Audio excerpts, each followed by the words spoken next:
السلام علیکم ورحمۃ اللہ وبرکاتہ۔ ان الحمد للہ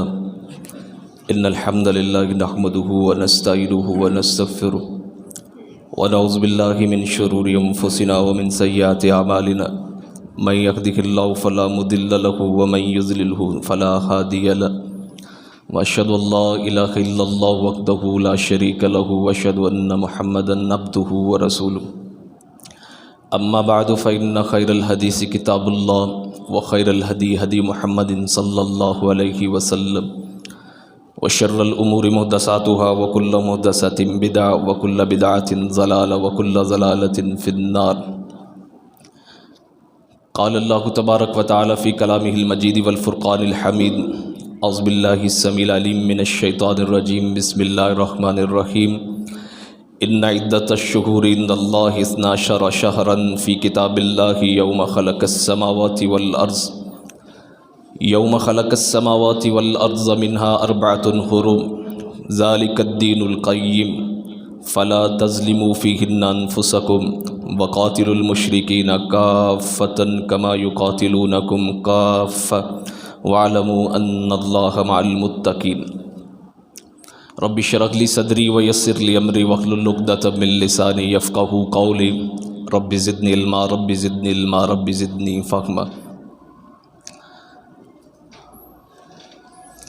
ہر قسم کی حمد و ثنا، عظمت و کبریائی اللہ وحدہ لا شریک کی ذات کے لیے ہے۔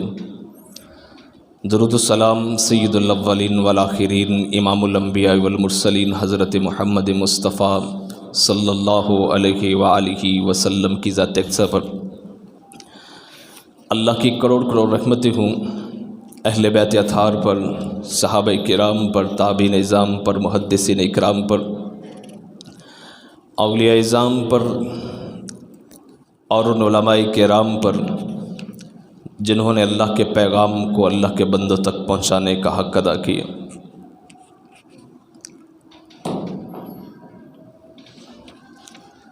حضرات گرامی قدر،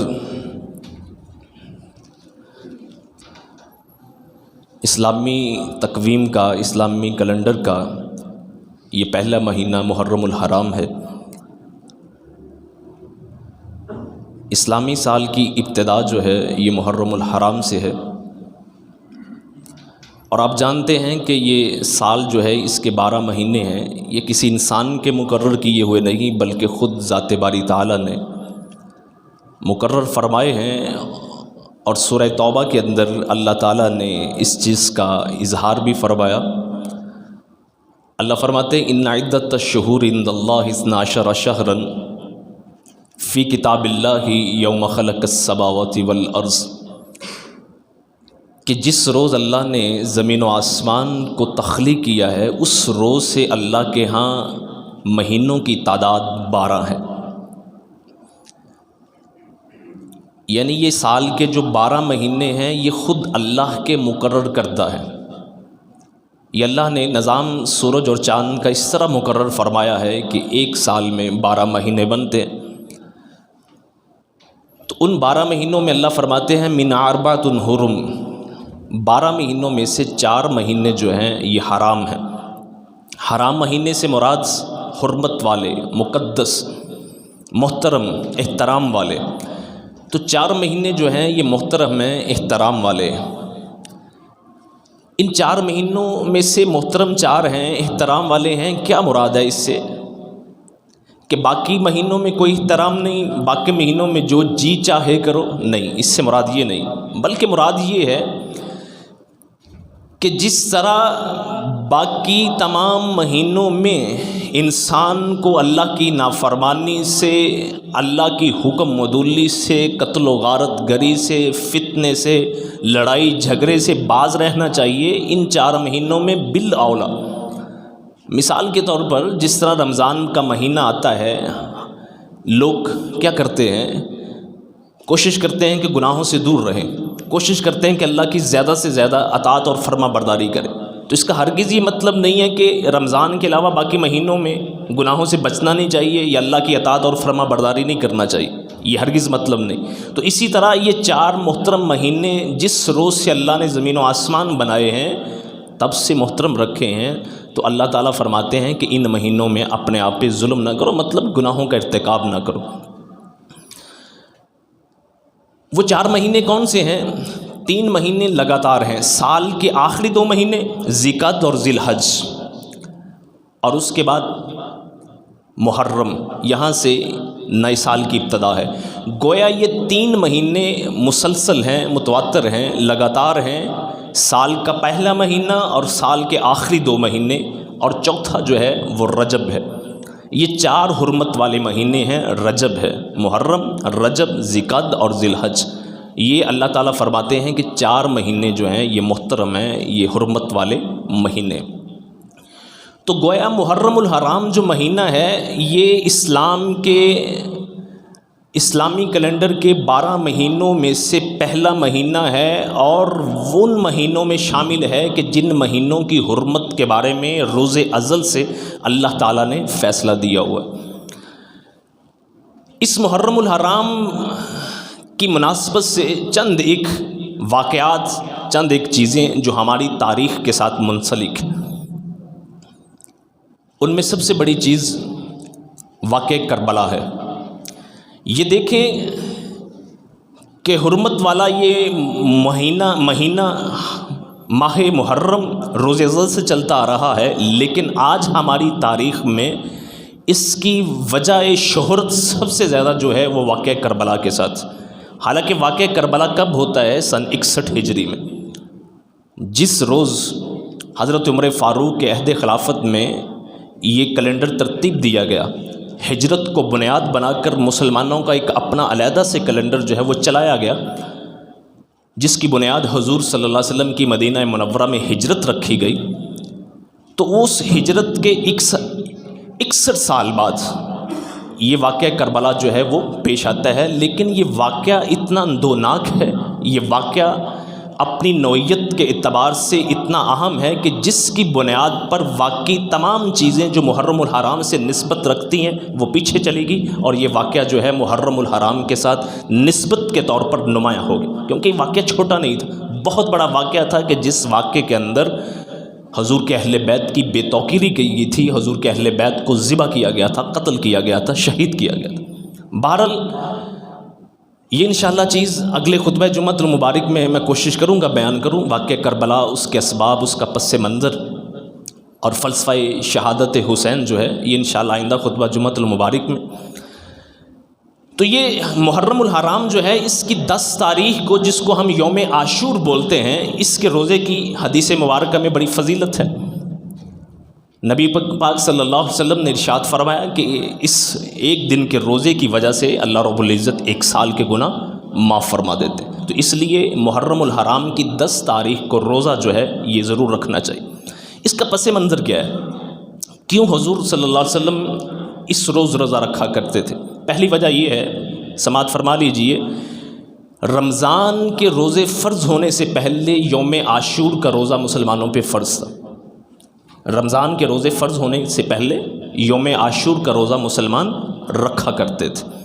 رمضان کے روزے فرض ہوئے 2 ہجری میں، یعنی ہجرت کے دوسرے سال جا کر۔ جس روز رمضان کے روزے فرض ہو گئے، اس روز سے یہ یوم عاشور کا روزہ جو ہے وہ فرض سے جا کر نفل میں چلا گیا۔ اب حضور نے فرمایا جو چاہے روزہ رکھ لے، جو چاہے نہ رکھے، لیکن فضیلت یہ ہے کہ اس ایک روزے کی بدولت اللہ رب العزت 1 سال کے گناہ جو ہے وہ معاف فرماتے ہیں۔ اہل یہود جو اہل کتاب میں سے ہیں، یہ بھی اس روز کا روزہ رکھا کرتے تھے۔ ایک وجہ یہ تھی کہ یوم عاشور یعنی 10 محرم الحرام کو حضرت موسیٰ علیہ السلام کو احکام 10 خدا کی جانب سے ملے تھے۔ وہ 10 احکام جو ہیں، یعنی تورات سمجھ لیں آپ، وہ اللہ تعالیٰ کی جانب سے حضرت موسیٰ علیہ السلام کو ملے، اس لیے یہودی شکرانے کے طور پر۔ اور دوسری وجہ یہ تھی کہ اس روز اللہ تعالیٰ نے حضرت موسیٰ علیہ السلام کو فرعون اور اس کے لشکر سے نجات دی تھی۔ اس نجات کے شکرانے کے طور پر یہود اس روز روزہ رکھا کرتے تھے۔ جب رسالت مآب صلی اللہ علیہ وسلم مکہ سے ہجرت کر کے مدینہ منورہ تشریف لائے تو آپ نے وجہ پوچھی کہ یہ کیوں روزہ رکھتے ہو؟ وہ کہنے لگے کہ اس روز فرعون سے نجات ملی تھی۔ تو نبی پاک صلی اللہ علیہ وسلم نے فرمایا کہ موسیٰ کے زیادہ قریب ہم ہیں، ہم بھی اس دن کا روزہ رکھیں گے۔ اس کے بعد نبی کریم صلی اللہ علیہ وسلم اس دن کا روزہ رکھتے رہے. پھر آخری سال میں جا کر حضور، چونکہ حضور نبی کریم صلی اللہ علیہ وسلم نے اپنی امت کو اور خود کو ہر لحاظ سے اہل کتاب سے ممتاز رکھا ہے، علیحدہ رکھا ہے، تو نبی کریم صلی اللہ علیہ وسلم نے فرمایا کہ اگر میں آئندہ سال زندہ رہا تو میں 9 کا روزہ رکھوں گا. کس لیے؟ تاکہ اہل کتاب سے مشابہت نہ ہو، اہل کتاب سے اپنے آپ کو ممتاز کرنے کے لیے. کیوں؟ حضور صلی اللہ علیہ وسلم کا خود فرمان ہے کہ من تشبہ بقوم فہو منہم، جس نے کسی قوم کی مشابہت اختیار کی وہ انہی میں سے ہوگا. تو اہل اسلام ہمیشہ ہر قول میں، ہر فعل میں، ہر عمل میں، ہر رسم میں، ہر رواج میں اپنے سوا باقی تمام ادیان، باقی تمام مذاہب کے ماننے والوں سے ممتاز ہیں. کوئی بھی ایسی رسم، کوئی بھی ایسا رواج، کوئی بھی ایسا عمل، کوئی بھی ایسا فعل جس سے کسی دوسرے مذہب اور دین والوں کی مشابہت ہوتی ہے، اس سے بچنا ضروری ہے، فرض ہے، اور ان کی مشابہت اختیار کرنا حرام ہے. اس لیے حضور نے فرمایا کہ اگر میں زندہ رہا تو میں 9 کا روزہ بھی رکھوں گا. کیوں؟ تاکہ اہل کتاب سے مسلمانوں کا امتیاز ہو سکے. اور اسی 10 تاریخ کو، جس کو ہم یوم عاشور بولتے ہیں، محرم الحرام کی 10 تاریخ کو اہل مکہ قریش بھی روزہ رکھا کرتے تھے. مسند احمد کی روایت ہے، اہل قریش، اہل مکہ جو ہے یہ بھی روزہ رکھا کرتے تھے، اس لیے کہ اس روز وہ خانہ کعبہ کا غلاف جو ہے وہ تبدیل کیا کرتے تھے. یہ ایک روایت ملتی. تو اس لیے یہ 10 محرم الحرام کا مہینہ جو ہے یہ بڑی اہمیت کا حامل ہے. لیکن یہ ساری چیزیں جو میں نے ابھی گنوائی ہیں کہ اس روز قریش روزہ رکھا کرتے تھے خانہ کعبہ کا غلاف تبدیل کرنے کی رسم کے طور پر. یہود روزہ رکھا کرتے تھے کہ فرعون اور اس کے لشکر سے نجات ملی تھی. مسلمان روزہ رکھا کرتے تھے، اور رمضان سے پہلے یہ روزہ فرض بھی تھا. یہ ساری چیزیں پس منظر میں چلی گئیں. ایک چیز باقی رہی محرم الحرام کے ساتھ، وہ ہے شہادت حسین رضی اللہ عنہ. آج محرم الحرام جیسے ہی یہ مہینہ طلوع ہوتا ہے، اس کا چاند نظر آتا ہے، یا محرم کا جیسے ہی نام لیا جاتا ہے تو ہمارے ذہن میں سیدھا کربلا 61 ہجری حضرت حسین کی شہادت آتی. کیوں آتی ہے؟ اس کی وجہ یہ ہے کہ یہ محرم الحرام کی 10 تاریخ سن 61 ہجری میں جو واقعہ رونما ہوا ہے، اس نے اسلامی تاریخ کو بہت متاثر کیا. اسلامی تاریخ کا رخ بدل کر رکھ دیا اس ایک واقعے نے. اور یہ واقعہ اتنا بڑا واقعہ تھا، اور یہ واقعہ اتنا اندوناک واقعہ تھا، اتنا غم والا واقعہ تھا کہ باقی محرم سے جو نسبتیں ہیں وہ پیچھے چلی گئی. یہ اکیلی نسبت جو ہے یہ منظر عام پہ. بہرحال یہ محرم الحرام کی حوالے سے چند ایک چیزیں تھیں جو آپ حضرات کے سامنے گوش گزار کی.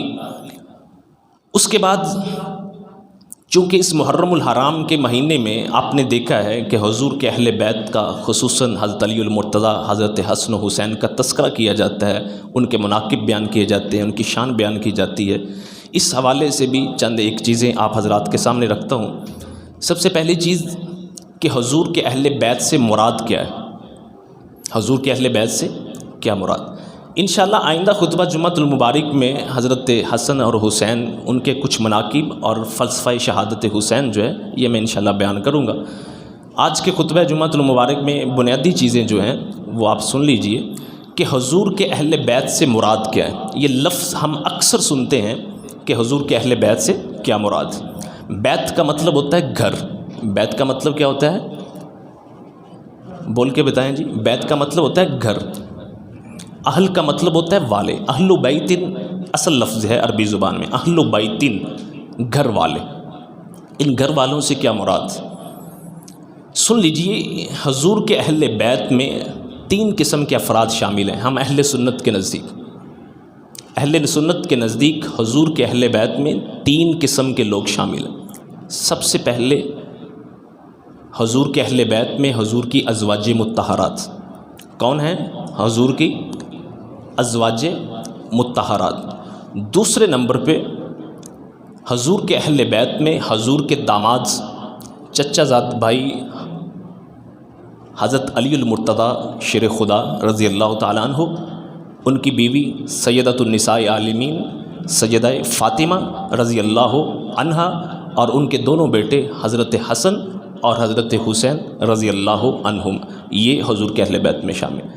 تیسرے وہ حضور کے اہل بیت میں شامل لوگ ہیں کہ جن پر حضور صلی اللہ علیہ وآلہ وسلم نے ارشاد فرمایا کہ یہ صدقہ جو ہے یہ حرام ہے، یہ صدقہ جو ہے یہ حرام ہے۔ توجہ سے سنیے گا کہ صدقہ حرام ہے، اس سے مراد کیا ہے؟ یہ صدقات، زکوٰۃ، جتنی چیزیں ہیں جو قرآن مجید سورہ توبہ کی آیت نمبر 60 میں اللہ تعالیٰ نے اس کے 8 مصارف گنوائے ہیں کہ یہ صدقات جو ہیں ان پہ لگتے ہیں، ان تمام کے لیے زکوٰۃ لینا، صدقات لینا حلال ہے۔ لیکن حضور کے جو اہل بیت ہیں، اگر وہ ان 8 کیٹیگری میں کسی ایک کیٹیگری میں فال بھی کر رہے ہیں، کسی کیٹیگری کے اندر فال بھی کر رہے ہیں، لیکن اس کے باوجود ان کے لیے یہ زکوٰۃ لینا حلال نہیں۔ حضور صلی اللہ علیہ وسلم کا خود فرمان ہے کہ یہ صدقات جو ہیں یہ آل نبی کے لیے حلال نہیں ہیں۔ وہ کون ہیں؟ ان سے مراد کون ہیں کہ جن پہ صدقہ حرام ہے؟ ظاہری بات ہے حضور کے ازواج مطہرات و اہل بیت میں شامل ہیں، حضرت حسن و حسین شامل ہیں، علی المرتضیٰ سیدہ فاطمہ شامل ہیں۔ ان کے علاوہ حضرت علی کی تمام اولاد، حضرت جعفر طیار کی تمام اولاد، حضرت عقیل ان کی تمام اولاد، حارث بن عبد المطلب کی تمام اولاد، اور حضرت عباس رضی اللہ تعالیٰ عنہ کی تمام اولاد، ان تمام کے لیے حضور نے صدقہ جو ہے وہ حرام قرار دیا، ان کے صدقہ حلال نہیں ہے۔ تو گویا حضور کے اہل بیت میں یہ 3 قسم کے لوگ شامل ہیں، حضور کی ازواج مطہرات، حضور کی آل اولاد، بیٹے، یہ ساری چیزیں، حضرت حسن و حسین، حضرت علی المرتضیٰ، حضرت فاطمہ، اور اس کے بعد آل علی، آل جعفر، آل عقیل، آل حارث بن عبد المطلب اور آل عباس۔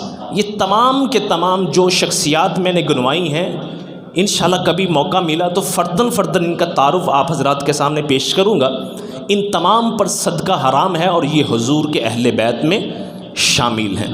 یہ دھوکہ دینے کی کوشش کی جاتی ہے کہ حضور کی ازواج کو اور یہ جو افراد میں نے گنوائے ہیں ان کو نکال کر صرف اور صرف حضرت حسن و حسین، حضرت علی المرتضیٰ اور حضرت فاطمہ ہی کو اہل بیت جو ہے وہ سمجھا جاتا ہے، حالانکہ یہ بھی اہل بیت میں شامل ہیں اور ان کے علاوہ باقی افراد جو میں نے گنوائے ہیں یہ بھی اہل بیت میں شامل۔ اب آتے ہیں کہ اہل بیت کی فضیلت کیا ہے، ان کی منقبت کیا ہے، ان کا مقام، ان کا مرتبہ کیا ہے۔ اللہ اکبر۔ حضور نبی کریم صلی اللہ علیہ وسلم نے مختلف مقامات پر، لفظ پہ ذرا توجہ کریے گا، مختلف مقامات پر حضور صلی اللہ علیہ وآلہ وسلم نے خطبہ ارشاد فرمایا، جس میں حضور نے 2 چیزوں کے بارے میں بڑے اہتمام کے ساتھ، بڑی تاکید کے ساتھ حکم دیا۔ حضور نبی کریم صلی اللہ علیہ وآلہ وسلم نے حجۃ الوداع کے موقع پہ، حجۃ الوداع سے واپسی کے موقع پہ، غدیر خم کے موقع پہ، اس مقام پہ جو مکہ اور مدینہ کے درمیان میں ہے وہاں بھی، اور اس کے علاوہ بھی حضور نبی کریم صلی اللہ علیہ وسلم نے 2 چیزوں کے بارے میں ارشاد فرمایا۔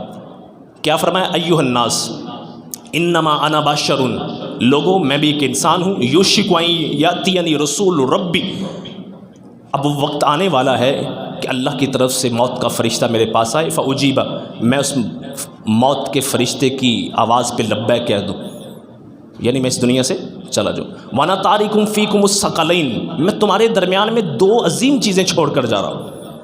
اولہما کتاب اللہ فیہ الہدی والنور، اس میں سب سے پہلی اللہ کی کتاب ہے جس کے اندر ہدایت ہے، جس کے اندر نور۔ فرمایا اس کے ساتھ چمٹ جاؤ، مضبوطی سے اس کو پکڑ لو۔ اللہ کی کتاب، اس میں ہدایت ہے، اس میں نور ہے۔ ہدایت اور نور اللہ رب العزت کی کتاب کے اندر ہے۔ اگر اللہ کی کتاب کو چھوڑ کر دنیا کی کسی اور کتاب سے اگر ہم نور اور ہدایت ڈھونڈنا شروع کر دیں گے، گمراہی تو مل سکتی ہے لیکن نور اور ہدایت نہیں مل سکتی۔ صرف یہ اللہ کی کتاب ہے کہ جس کے اندر نور ہے اور ہدایت۔ فرمایا اس کو مضبوطی سے پکڑو۔ اور دوسری چیز فرمایا وَأَهْلُ بَيْتِ، میرے اہل بیت ہیں، میرے اہل بیت ہیں، اُذَكِّرُكُمُ اللَّهَ فِي أَهْلِ بَيْتِ۔ یہ جتنی بھی روایات ہیں ان تمام کا خلاصہ میں بیان کر رہا ہوں۔ فرمایا اذکرکم اللہ فی اہل بیتی، اذکرکم اللہ فی اہل بیتی، اذکرکم اللہ فی اہل بیتی، 3 دفعہ حضور نبی کریم صلی اللہ علیہ وسلم نے دہرا کر ارشاد فرمایا کہ میرے اہل بیت ہیں، میں ان کے بارے میں تمہیں اللہ کو گواہ بناتا ہوں، اللہ کی یاد دلاتا ہوں کہ میرے اہل بیت کے بارے میں۔ کیا مطلب کہ میں اللہ کی یاد دلاتا ہوں تمہیں اپنے اہل بیت کے بارے میں؟ محدثین نے بیان فرمایا اس کا مطلب یہ ہے کہ میرے اہل بیت کی تعظیم، ان کا اکرام، ان سے محبت، ان سے مودت، ان کی حفاظت، یہ ساری چیزیں، اس کی میں تمہیں تاکید کر رہا ہوں کہ میرے اہل بیت کے بارے میں تم نے ان کی عزت کا خیال رکھنا ہے، ان کا اکرام کرنا ہے، ان کی حفاظت کرنی ہے، ان کا ادب کرنا ہے، ان کا احترام کرنا ہے۔ اللہ اکبر۔ یہ حضور کے اہل بیت ہیں کہ جن کے ساتھ حضور صلی اللہ علیہ وآلہ وسلم نے، سورہ شعراء کی آیت ہے قُلْ لَا أَسْأَلُكُمْ عَلَيْهِ أَجْرًا إِلَّا الْمَوَدَّةَ فِي الْقُرْبَى، جہاں مفسرین نے اس آیت کے دیگر تراجم بیان کیے ہیں، مطلب بیان کیے ہیں، وہاں ایک مطلب یہ بھی بیان کیا ہے کہ حضور فرماتے ہیں کیا لوگوں، میں جو بھی تبلیغ کر رہا ہوں، میں جو کچھ بھی اللہ رب العزت کی توحید کو پہنچانے کے لیے جد و جہد کر رہا ہوں، کام کر رہا ہوں، تبلیغ کر رہا ہوں، میں کسی اجر کا طالب نہیں ہوں، کسی سے کچھ نہیں مانگتا، الا المودۃ فی القربى، سوائے اپنے اہل قرابت کی محبت کے، اور میں کچھ نہیں مانگتا۔ تو یہ حضور کے جو اہل قرابت ہیں، حضور کے جو اہل بیت ہیں، حضور کی جو آل اولاد ہے، اس سے محبت جو ہے یہ ایمان کا حصہ ہے، یہ ضروری ہے ہمارے لیے۔ حدیث مبارکہ میں ہے کہ اللہ کی محبت سے مجھ سے محبت کرو، اور میری محبت کی وجہ سے میرے اہل بیت سے محبت کرو۔ یہ نہیں ہو سکتا کہ حضور سے ہم محبت کا دعویٰ کریں، حضور کی محبت کا پانی بھریں، لیکن حضور کے اہل بیت سے نفرت رکھیں، بغض رکھیں، اور کہیں کہ ہم حضور سے محبت رکھ رہے ہیں۔ یہ محبت کبھی بھی قابل قبول نہیں ہو سکتی۔ یہ لاجیکلی بات ہے کہ حضور کی آل اولاد ہمیں محبوب نہ ہو اور حضور ہمیں محبوب ہو، یہ دعویٰ جھوٹا ہے، یہ سچا دعویٰ نہیں ہو سکتا کسی بھی صورت میں، کسی بھی صورت میں۔ خصوصاً سیدنا علی المرتضیٰ، حضور کی بیٹی فاطمہ، اور حضور کے نواسے سیدنا حسن حسین رضی اللہ تعالی عنہ، ان کی ذات کے بارے میں، ان ہستیوں کے بارے میں ہمیں حد درجہ محتاط ہونا چاہیے، حد درجہ محتاط۔ اللہ اکبر۔ حضرت فاطمہ وہ ہستی ہیں کہ جن کے بارے میں حضور نے ارشاد فرمایا فاطمہ تو بضعۃ منی، فاطمہ میرے جسم کا ٹکڑا ہے، فاطمہ میرے جسم کا ٹکڑا ہے۔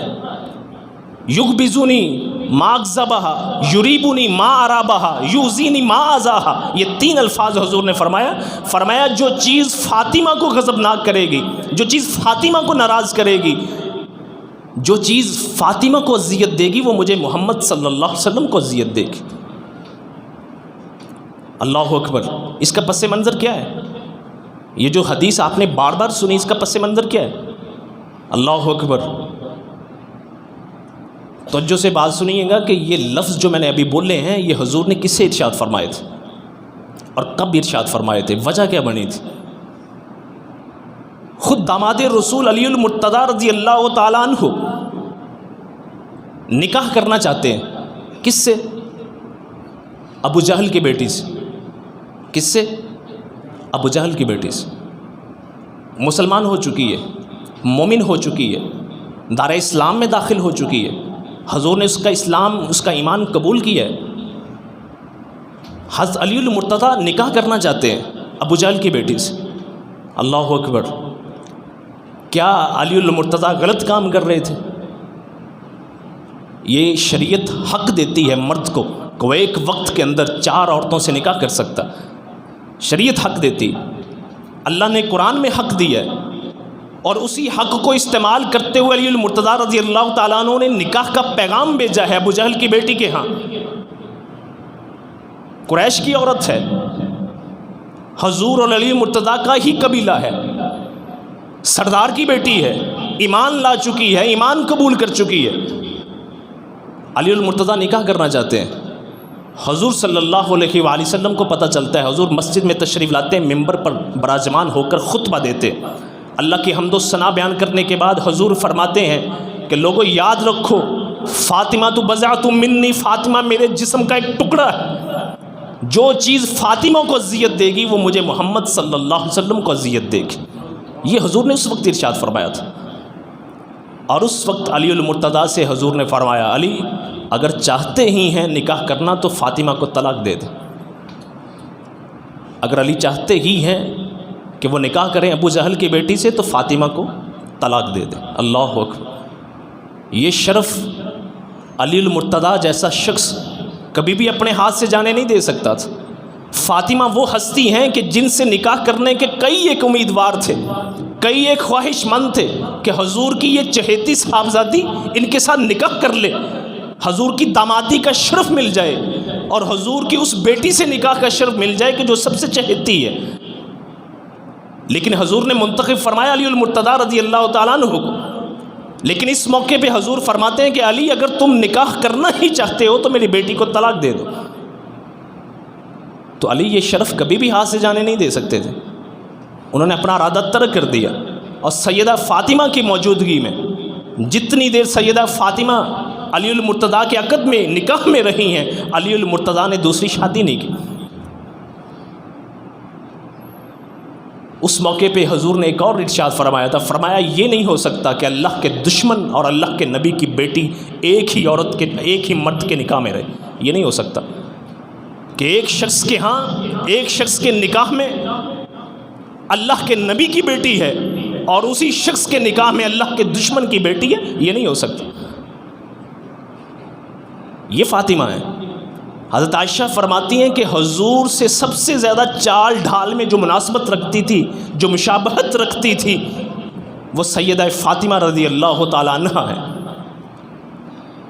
اپنے آخری وقت میں حضور نے سرگوشی فرمائی، فاطمہ زاروں کی طرح رونا شروع ہو گئی.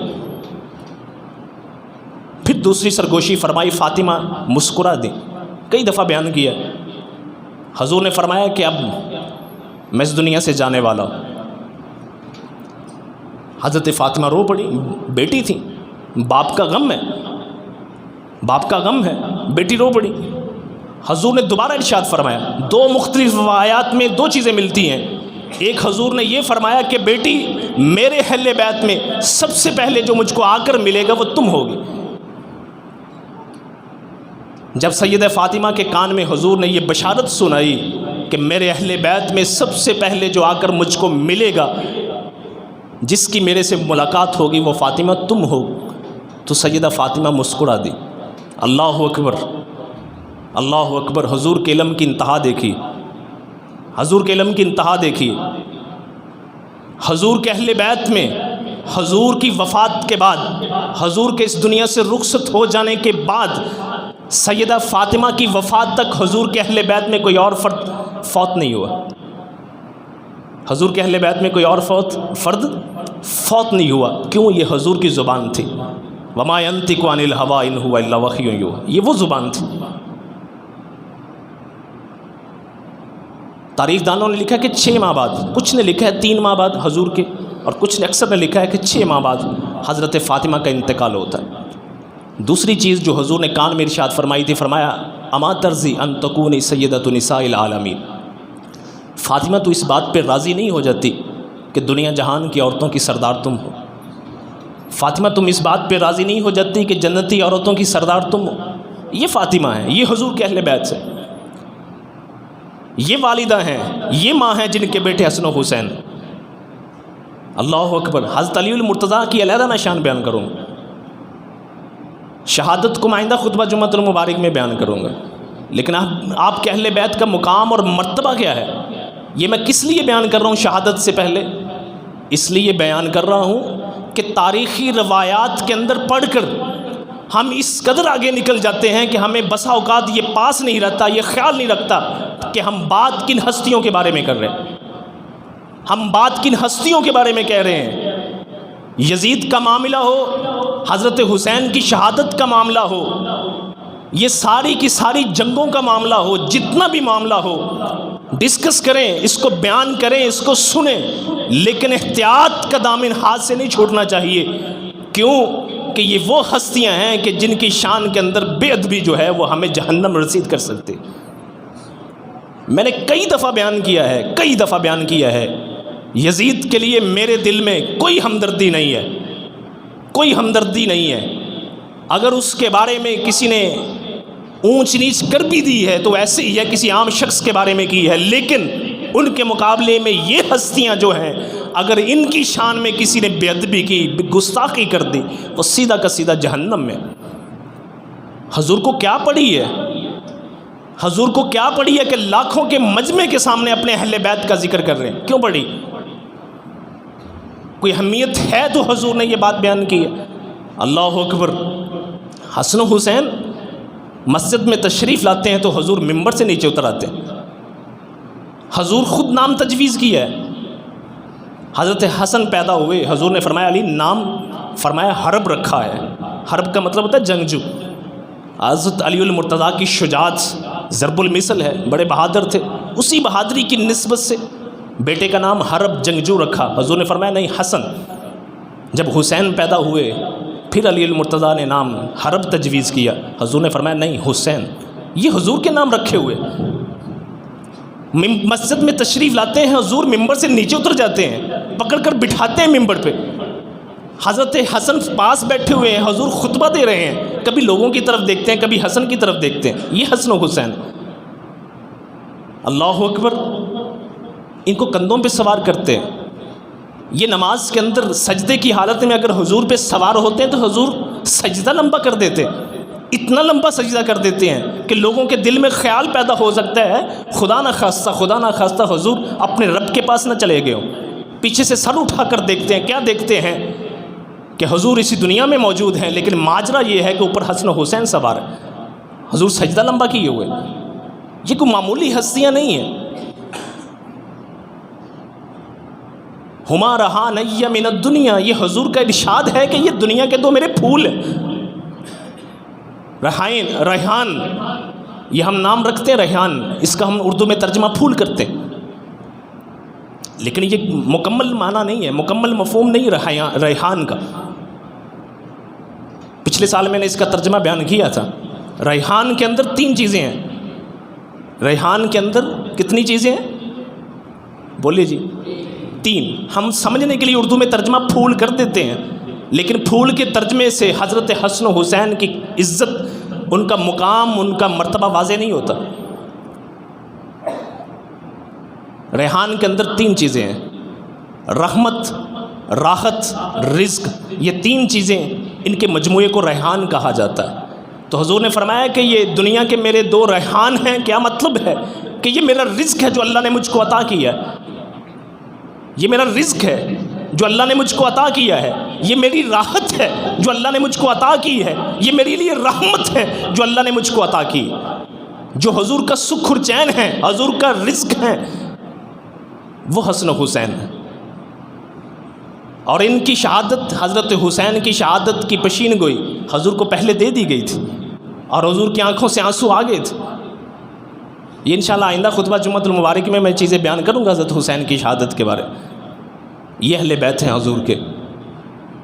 کسی بھی صورت میں یہ سوشل میڈیا پہ ہم دیکھتے ہیں طرح طرح کی آراء، طرح طرح کے افکار، طرح طرح کے خیالات۔ یہ یاد رکھیے گا، کسی بھی صورت میں یزید کو سیف سائڈ دیتے ہوئے، یزید کو بچاتے ہوئے، کسی بھی صورت میں لمحہ برابر، ذرہ برابر حضرت حسین، حضرت حسن، خاندان نبوی کی اگر کمی اور کوتاہی ان کی عزت میں ہو گئی تو ٹھکانہ جہنم ہے۔ یہ یاد رکھیے گا۔